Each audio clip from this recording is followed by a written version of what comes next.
1930년대는 이미 자동차의 화려함이 극치에 이르렀다 해도 과언이 아닐 것입니다.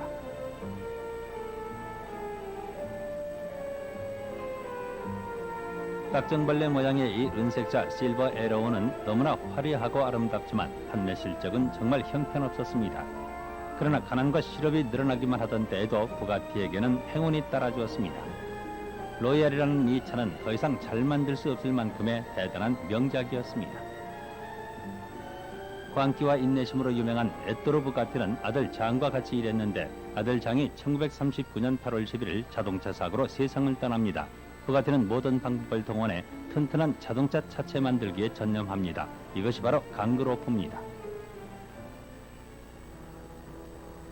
그 당시 미국도 월스트리트의 몰락으로 경제 사정이 나빠졌습니다.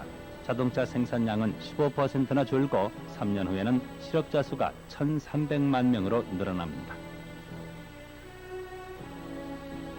그러나 이 무서운 돌풍은 여기서 멈추지 않고 대서양을 건너 유럽으로 건너옵니다. 결국 유럽도 자동차 생산력이 연 350만 대에서 150만 대로 저하되는 경기 침체의 고통을 겪게 됩니다.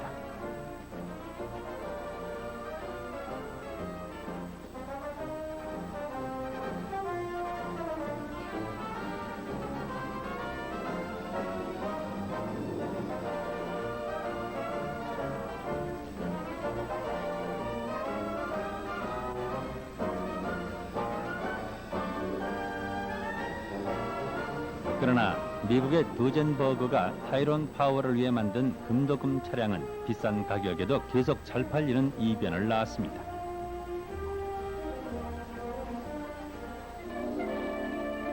경제 불황을 타개할 목적으로 도빌에서 깐네에 이르기까지 여러 곳에서 자동차와 같이 할 수 있는 행사가 열려 사람들에게 즐거움을 주었습니다. 우아하고 아름다운 여성들이 자동차에 관심을 갖기 시작했습니다.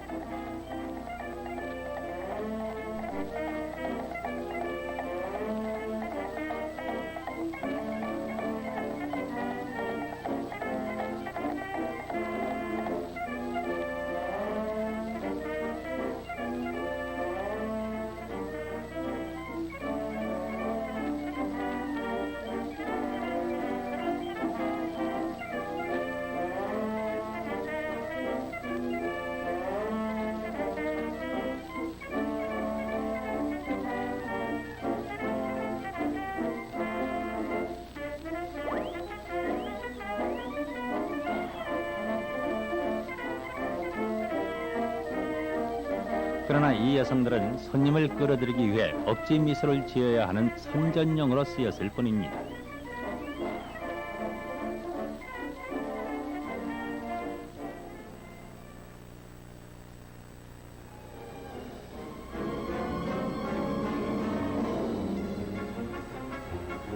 (1930년은) 자동차 경주대회의 해였습니다. 특히 천국 모나코는 세계에서 가장 아름다운 경주 코스를 갖고 있습니다.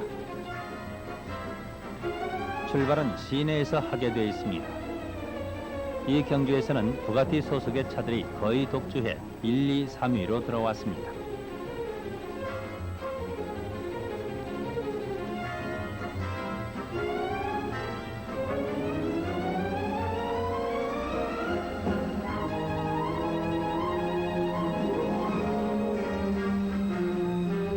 (1932년) 미국의 인디애나폴리스에서 자동차 경주 대회가 개최되었습니다.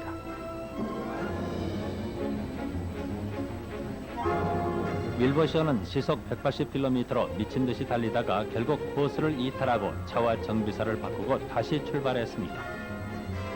이 경기에서 루이 메이어가 밀러의 엔진을 장착한 차로 우승했습니다.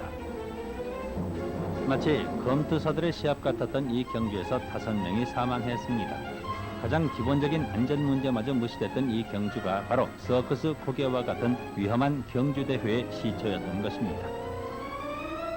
안전장비를 제대로 갖추지 않고 이러한 위험한 경주를 한다는 것은 오늘날은 상상조차 할 수 없는 일입니다.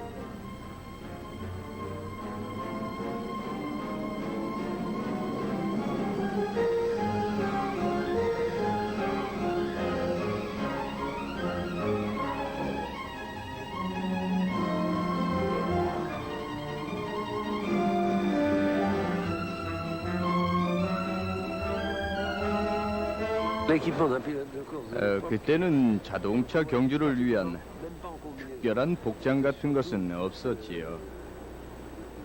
특히 이탈리아 선수들이 바지에 폴로를 즐겨 입는 정도였습니다.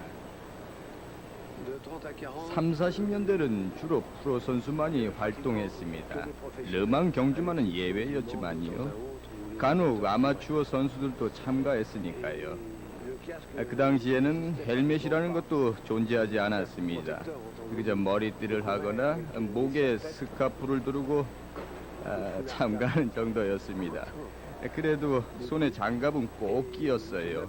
그때 이미 자전거용 신발과 비슷한 가벼운 신발을 신기도 했습니다. 시롱은 항상 물방울 무늬 스카프를 했어요. 평생 동안 말입니다. 다른 선수들은 두 것만 간단히 두르고 출전했지요. 자동차 경주는 항상 장거리였습니다. 그 당시 그랑프리는 최소한 500km는 달려야 했습니다. 살인적인 더위 속에서 달려야 할 때도 많았죠. 그 당시 제일 유명했던 프랑스의 장 게르만투가 출발 전에 잠깐 할 수 있는 열 식히는 방법을 가르쳐 주기도 했습니다. 양배추 잎을 차가운 물에 담갔다가 머리에 얹고 그 위에 두건을 쓰면 최소한 1시간에서 2시간은 견딜 수 있다고 했었지요.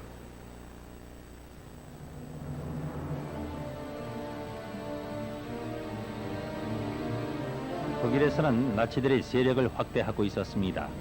이들 게르만족은 가장 인기 있고 유명했던 이탈리아의 알파 로메오를 잠재우고 300마력이 넘는 오토 유니온의 출현을 알립니다.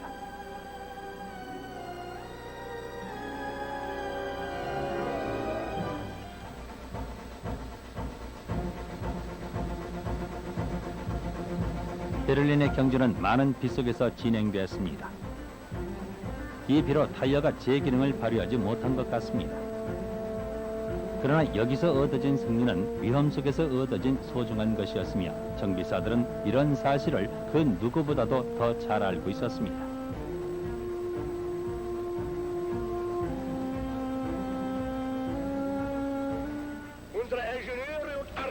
국가 사회주의자였던 히틀러는 공장을 세워야 합니다. 우리는 공장을 원합니다란 말을 했습니다. 그 덕분에 가장 유명하고 가장 특별한 국민의 차가 탄생됩니다. 페르디난드 포르쉐가 교통부 장관과 면담을 가진 후 중량 600kg의 23마력 엔진으로 시속 100km를 달리는 공랭식 엔진의 차를 탄생시킵니다. 바로 폭스바겐입니다. 이 차의 견본이 첫 선을 보였을 때 모습이 딱정벌레를 닮아 딱정벌레 차라고 불렸던 이 차는 1936년 이후 지금까지 잘 달리고 있습니다.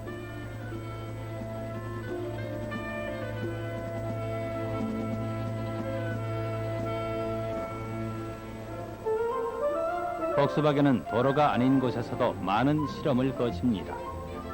독일 사람들은 이 딱정벌레 차를 모든 상황에 적응할 수 있는 완벽한 차로 만들려고 노력했습니다. 물론 전쟁용으로도 말입니다.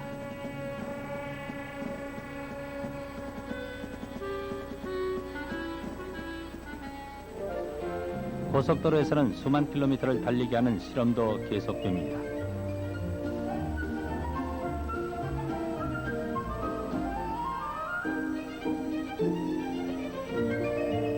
눈 덮인 도로에서도 마찬가지였습니다.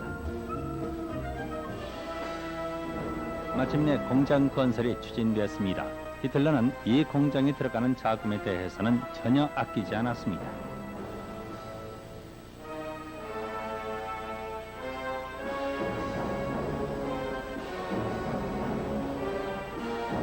수많은 강제 노동자나 자원자들이 밤낮으로 심지어는 토요일과 일요일까지도 힘든 강제 노동에 시달려야 했습니다. 왜냐하면 이 공장은 자동차뿐만 아니라 장거리 탄두로켓 V1과 V2도 생산했기 때문입니다. 이것은 전쟁이 끝나갈 무렵 무려 공장의 60%를 철거했다는 사실만으로도 알 수 있습니다. 세계가 어수선하던 이때 출고된 시트로엥의 로잘리는 너무나도 멋진 차였습니다.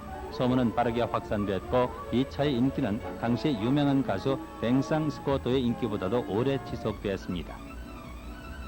파리에서 얼마 떨어지지 않은 리나 몽트렐리 자동차 경주장에서 시트로엥은 32마력 1500cc의 작은 엔진을 장착한 로잘리로 시속 115km라는 대단한 기록을 냅니다. 1933년 3월 15일 자동차 로잘리가 시동을 걸고 출발합니다. 쉬지 않고 달린 이 차는 그해 7월 23일에 멈춥니다. 133일 동안 쉬지 않고 30만 킬로미터를 달렸으며 평균 시속 93킬로미터를 유지했습니다. 당대의 시트로행은 로잘리가 당초 50만 킬로미터를 주행할 것으로 기대했습니다. 그러나 이미 30만 킬로미터를 주행했을 때 이 차를 몰았던 8명의 운전자와 진행 요원들은 기계가 아닌 인간이었기에 더 이상 버틸 수 없을 만큼 지쳐 있었습니다. 그러나 이 도전으로 무려 193개나 되는 세계 신기록을 수립했습니다. 또 주행 중 단 한 번도 엔진 오일을 교환하지 않았다는 것도 놀라운 사실입니다. 1000km 주행에 다만 720g의 엔진 오일을 소비했을 뿐입니다.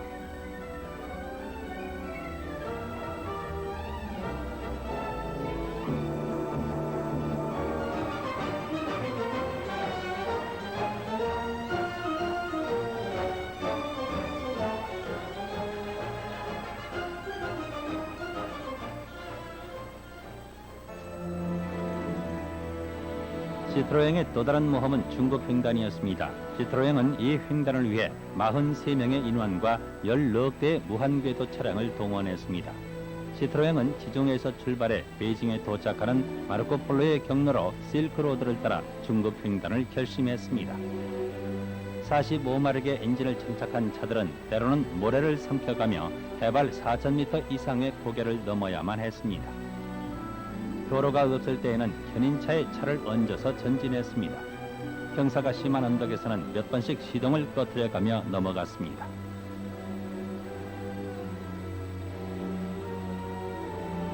황해를 건너야 했고 혁명 반란을 일으킨 아프가니스탄과 정치적 분리를 요구하는 신장지구를 통과해야 했습니다. 고비 사막에서는 영하 42도를 넘는 강추위와도 싸워야 했습니다. 1931년 4월 4일에 출발했던 이 탐험은 갖은 기계 고장에도 불구하고 마침내 이듬해인 1932년 2월 22일 북경에 입성하게 됩니다. 시트로행의 중국 횡단은 자동차 역사에 길이 남을 획기적인 사건이었습니다.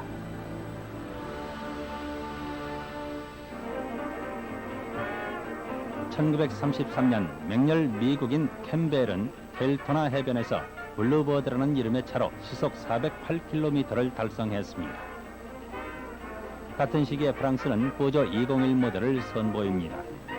여러 계층의 사람들이 다양한 종류의 마력을 가진 차를 선택할 수 있는 폭이 넓어지기 시작했습니다. 그 당시 프랑스의 경제는 침체기였습니다. 1930년대까지만 해도 프랑스는 미국 다음으로 연간 23만 대를 생산해내는 세계 제2위의 자동차 생산국이었습니다. 그러나 급격한 경제 침체로 프랑스는 17만 9천 대만을 생산함으로써 41만 8천 대를 생산한 영국이나 22만 8천 대의 독일에 못 미쳐 4위로 떨어졌습니다. 당시 프랑스의 차 한 대 가격은 18,000프랑이었습니다. 정부는 5,000프랑 이상을 세금으로 징수했습니다. 여기저기서 너무 과한 징수라고 비난받았지만 아무 소용이 없었습니다.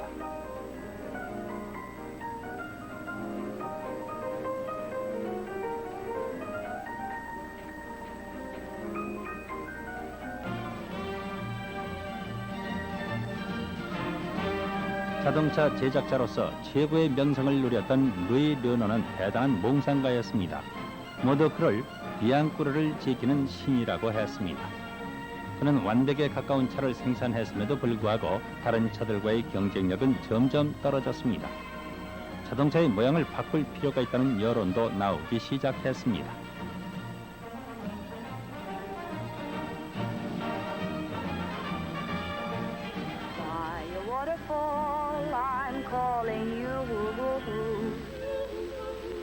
하나르는 파노라미크라는 차에 아름다운 여성들을 이용한 광고로 판매고를 올렸습니다. 미국에서도 수많은 천재들이 꿈을 포기하지 않고 있었습니다. 제너럴 모터스의 캐딜락이 좋은 예입니다. 이 차는 U자 모양의 16기통 엔진에 방향 조절이 가능한 헤드라이트와 고가품 액세서리를 사용해 세계에서 가장 비싸게 팔린 차입니다.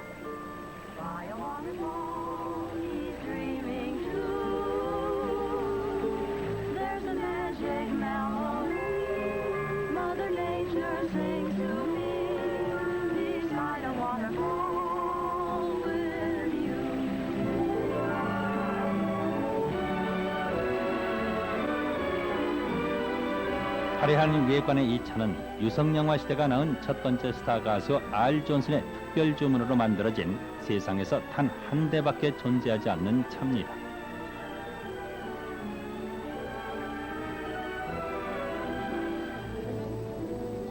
(1934년에) 있었던 자동차 전람회 개막식에는 당시 프랑스 대통령이던 알베르 르브론도 참석했습니다. 이날 전륜구동 자동차가 일반인들에게 처음으로 공개됐습니다. 앙드레 시트로앵은 세계에서 가장 견고한 차를 만들고 싶어 했습니다. 언덕에서 굴러떨어지게 하는 광고로 획기적인 선전을 시도했습니다. 사업 자금으로 어려움을 겪고 있었던 시트로앵으로서는 마지막 히든 카드였던 것입니다. 그는 자동차의 몸체를 강철로 만들고 싶어 했습니다. 그때만 해도 자동차의 몸체는 나무로 된 골기역에 도호 역할뿐인 철판을 조립하는 것이 고작이었던 때였습니다. 당시 도로 사정에 그 정도로서는 아무런 효과를 기대할 수 없었습니다.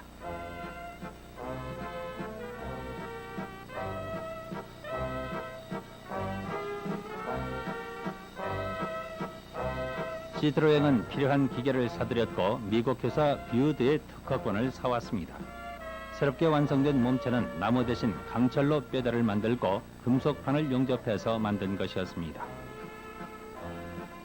반응은 놀랄 정도로 대단했습니다.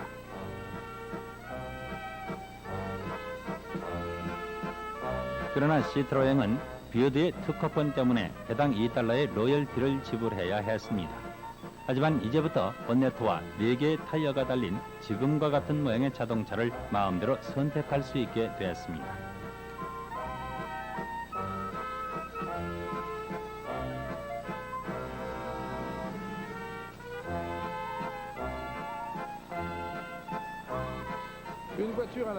카탈로그로 자동차를 선택할 수 있게 된 것은 1930년부터입니다. 자동차 디자이너는 고급스러운 여자 손님의 취향에 맞추어서 카탈로그에 있는 차를 권유했습니다.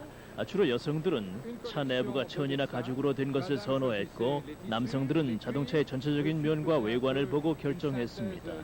이렇게 주문된 차의 제작 기간은 대개 6개월이 걸렸습니다. 오늘날의 자동차와는 정반대지요. 지금은 같은 차를 매일 2,000대 이상씩 만들어내고 있으니까요. 30년대에는 아주 훌륭한 자동차체 제작자들이 많았습니다. 세계 제일의 솜씨를 자랑했지요. 샤프롱은 아주 균형 있는 차체를 만들어내는 사람으로 유명했습니다. 사우치크는 바로크 양식을 도입했었고 비건이나 플라시 같은 열정적인 분들도 있었습니다. 또 고전적인 면을 강조한 에스파노 드 맹데르나 르트루누에르와 마르샹도 유명합니다. 그 당시 프랑스는 세계에서 가장 아름다운 차를 생산해내는 그런 나라였습니다. 다이나믹하고 아름답고 오만해 보이기까지 한 이런 미국 자동차는 그러나 유럽 거리에서는 결코 찾아볼 수 없었습니다. 당시 유럽은 4기통 엔진의 차가 대부분이었으나 미국은 세계 최초로 $1,000도 안 되는 12기통 엔진의 5번을 출시합니다.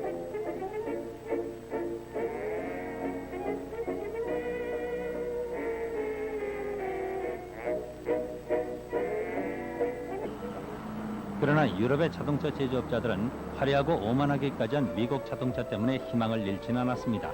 오히려 아름다운 여성과 아름다운 차의 멋진 조화를 광고로 만들어 좋은 성과를 거두게 됩니다. 그리고 이 광고는 동유럽으로 퍼져나갑니다.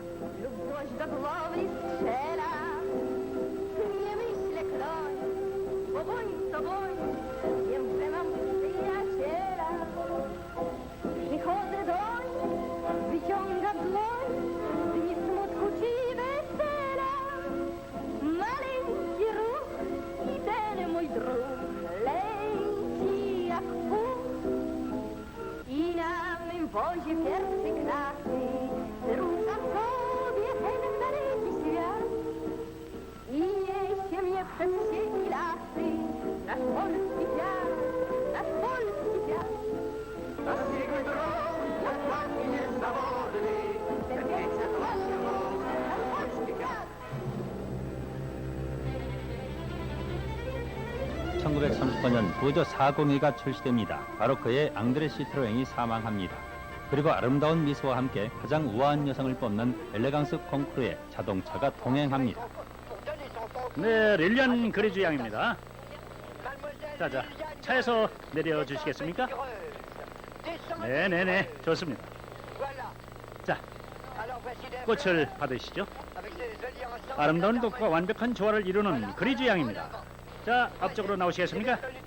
여러분 모두 그리즈 양을 잘 알고 계실 것입니다. 자, 그러면은 펠리시 르노 부인 잠시 내려보시죠. 브라보, 브라보. 네, 의상과 차의 조화가 가장 아름다운 부인께 이 상을 드리게 돼서 무척 기쁩니다. 여기 모든 심사위원의 이름으로 영광의 바니에르 상을 수여합니다.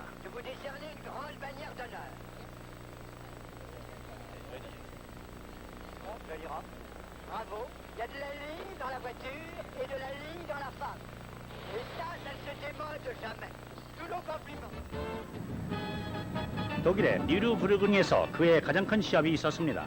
달리는 차들은 철제 6개 위에서 가장 많은 사고를 냈고 이런 차량을 치우기 위해서 많은 사람들이 동원됐습니다.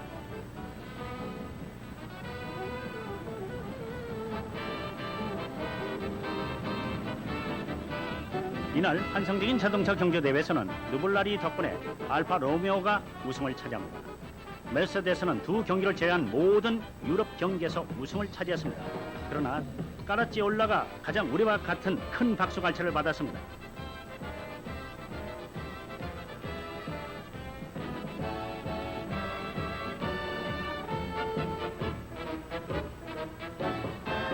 이제 사람들은 좀 더 경제적인 자동차 경주를 구사합니다. 타르가 프로리오 자동차 경주대회에서는 가족 개노가 직접 카레이서로 출전합니다. and be a panic with just a good looking pan.